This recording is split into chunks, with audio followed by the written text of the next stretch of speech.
আজকে আপনাদের সাথে শেয়ার করব মুখে লেগে থাকার মতো একটা রেসিপি। এই তরকারি দিয়ে 1 প্লেট ভাত কিন্তু অনায়াসেই খেয়ে নেওয়া যায়। এতটাই মজাদার, আসলে রান্না করে না খেয়ে দেখলে কেউ বুঝবেনই না যে আসলেই কতটা মজা। আসসালামু আলাইকুম, আপনারা সবাই কেমন আছেন? আলহামদুলিল্লাহ, আল্লাহর রহমতে আমরা ভালো আছি। এই রেসিপির জন্য লাগবে হচ্ছে মানকচু। মানকচুর নিচের অংশটুকু আমি কেটে নিয়েছি এবং খোসা ছাড়িয়ে নেব।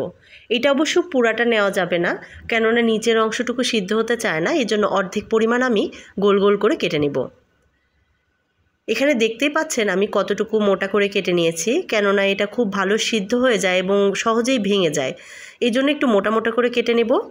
তারপর হলুদ আর লবণ দিয়ে ভালোভাবে মাখিয়ে নেব। ভালোভাবে মাখানো হয়ে গেলে একটি ফ্রাই প্যানে আমি তেল নিয়ে নিয়েছি। তেল গরম হওয়ার পরে কচুগুলো আমি ভেজে নেব।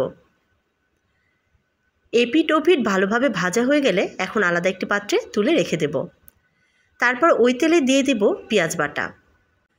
পেঁয়াজ বাটাটা তেলে একটু ভালোভাবে ভেজে এতে আরও দিয়ে দিব 2 চা চামচ পরিমাণ আদা রসুন বাটা। আদা রসুন বাটাটাও আমি একটু ভেজে নেব।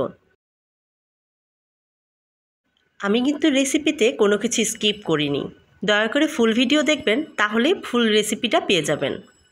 আর এখানে অ্যাড করব হলুদ, লবণ, শুকনো মরিচের গুঁড়া আর ধনিয়ার গুঁড়া। তারপর এতে আরও একটু পানি দিয়ে মশলাটা ভালোভাবে কষিয়ে নেব। মশলা ভালোভাবে কষানোর উপরে কিন্তু তরকারির টেস্টটা অনেকটা নির্ভর করে। মশলা কষাতে কষাতে এইদিকে আমি সরিষার পেস্ট তৈরি করে নিয়েছি। সরিষার পেস্ট করার সময় এতে আমি কিন্তু কাঁচামরিচ অ্যাড করেছি। এখন আমি উঁচু উঁচু করে 2 চামচ পরিমাণ সরিষা বাটা এতে দিয়ে দেব। তারপর সরিষা বাটাটাও এই মশলার সাথে ভালো করে মিশিয়ে কষিয়ে নেব। এতে আরও একটু পানি অ্যাড করে মশলা আরও কিছুক্ষণ কষিয়ে নেব।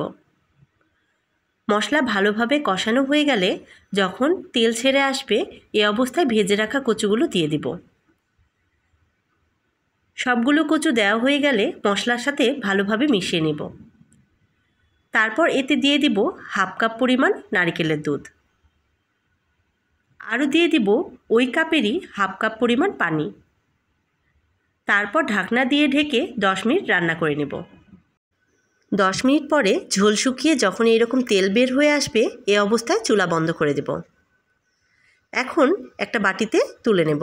দেখুন দেখতে কত লোভনীয় হয়েছে, খেতে কিন্তু তার থেকে বেশি সুস্বাদু। আজকের রেসিপিটা আপনাদের কাছে কেমন লেগেছে অবশ্যই কমেন্টে জানাবেন। যারা আমার ভিডিও নতুন দেখছেন তারা প্লিজ ফলো দিতে ভুলবেন না। আজকে এই পর্যন্তই, আল্লাহ হাফিজ।